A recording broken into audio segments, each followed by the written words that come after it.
Attraction rarely disappears in one dramatic moment.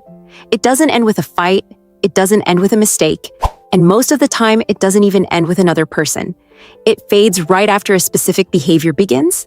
And the strange part is this: the person losing attraction is usually the one trying hardest to keep it. People believe love grows through effort, but psychologically, effort at the wrong moment communicates something very different. It communicates fear. And the moment fear replaces certainty, attraction quietly starts dying. At first, everything feels natural. Conversations flow. Replies come easily. Time together feels chosen, not negotiated. No one is counting minutes. No one is calculating words, because neither person is trying to secure the other. They are simply experiencing each other. But then something changes internally. You start to care more, and caring feels beautiful. Until the mind adds pressure. You begin to notice response times. You reread messages. You wonder if tone changed. You think about what they meant instead of what they said. And without realizing it, your behavior begins to shift. You text a little more often. You explain yourself more clearly. You adjust your opinions slightly. You become more available than your normal life naturally allows. You're not playing games. You're trying to protect the connection. But attraction does not interpret behavior by intention. It interprets behavior by emotional position. An emotional position asks only one question: who is trying to keep whom? The moment your actions move from "I enjoy you" to "I hope I don't lose you," the dynamic changes. Not verbally, energetically. Because people don't feel words. They feel certainty. When someone senses you are afraid to lose them, they stop wondering if they might lose you. And mystery quietly disappears. This is the attachment trap. The more you attempt to secure interest, the less your presence feels optional. And attraction requires optionality, not distance, not coldness, but the silent understanding that your life continues, with or without their decision. Overavailability sends 3 signals the brain instantly reads. You need the outcome. You fear replacement. They hold emotional leverage. None of these reduce love, but all of them reduce attraction. Because attraction is not built on comfort alone. It is built on perceived value, and value is never announced. It is observed. When your behavior becomes focused on maintaining attention, your attention becomes predictable, and predictability removes anticipation. People rarely chase what feels permanently secured, not out of cruelty, out of psychology.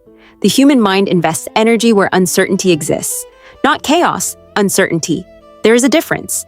Chaos feels unsafe. Uncertainty feels intriguing. This is why the shift confuses so many people. You gave more, you cared more, you tried harder. Yet the emotional intensity decreased, so the instinct says, try even harder. More reassurance, more availability, more emotional clarity. But every additional effort quietly confirms the same message. You are afraid of the outcome, and attraction cannot grow where the outcome is being protected. The turning point is subtle. It is the day your behavior stops expressing choice and starts expressing hope. Choice says, I like being here. Hope says, I need this to continue. One invites closeness, the other asks for reassurance. And reassurance, repeated often enough, begins to feel like pressure. Not spoken pressure, felt pressure, because the other person now senses responsibility for your emotional state, and responsibility replaces curiosity. Here is the paradox most people discover too late. The more you try to secure someone, the less secure they feel about your value. Not because they disrespect effort, but because effort aimed at preventing loss suggests loss is possible. Confidence does not convince, it relaxes, and relaxation allows attraction to breathe. So what actually restores attraction? Not withdrawal, not silence games, not pretending not to care. Those are strategies driven by the same fear, just disguised. The correction is simpler and harder. Return to emotional independence. Stop managing their perception of you. Stop over-explaining harmless things. Stop filling every silence. Stop solving emotions they have not expressed. Let moments exist without intervention. Let conversations end naturally. Let availability match your real life, not your anxiety. Calm presence communicates more value than constant reassurance. Because presence says, I am here because I want to be, not I am here to make sure you stay. Attraction grows in the space where 2 people meet freely, not where one person is carefully maintaining connection. When you remove the pressure to keep the bond alive, you allow the bond to exist on its own strength.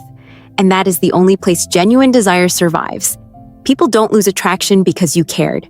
They lose attraction when caring turns into seeking permission to be chosen. And the moment you return to choosing, instead of securing, the dynamic changes again. Quietly, naturally, almost mysteriously. Because attraction was never responding to your effort. It was responding to your certainty.